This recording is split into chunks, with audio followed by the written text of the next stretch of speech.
Bonjour les enfants et bienvenue à notre révision des grammaires. Aujourd'hui, on continuera à faire les adverbes et en particulier, on fera les adverbes de quantité. On a déjà vu dans la première révision que les adverbes sont invariables en genre et en nombre. Nous devons nous rappeler que les adverbes de quantité désignent une quantité devant un nom, un adjectif.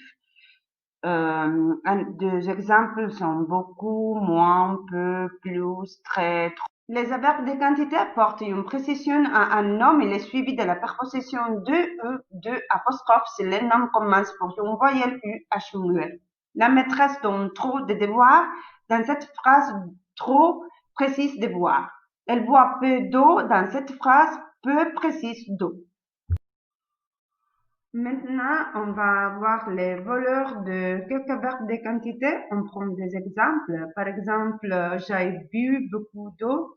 Ça veut dire que j'ai bu une grande quantité d'eau. Il y a trop de sucre. Ça veut dire qu'il y a une excessive quantité de sucre. Avant, on a vu le voleur de ce verbe de quantité. Maintenant, on voit les différents degrés d'intensité, par exemple, devant un adverbe, un adjectif et après un verbe. Par exemple, il fait très chaud, c'est très bien, il est un peu là.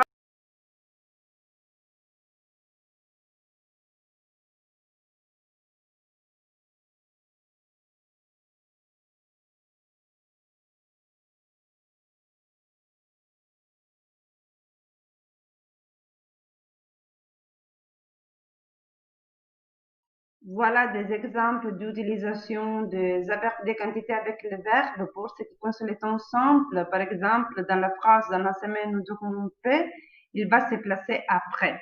Pour ce qui concerne la forme composée, ils vont se placer entre l'auxiliaire et les participes passés. J'ai assez mangé.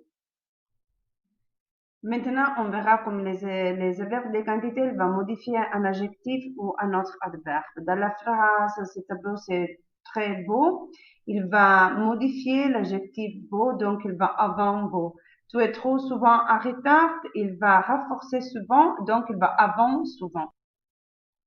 Pour aujourd'hui, on a terminé. J'espère que cette révision il sera claire et pas lourde. Donc, on se voit la prochaine fois. On fera encore une autre révision de grammaire. Donc, à bientôt et au revoir.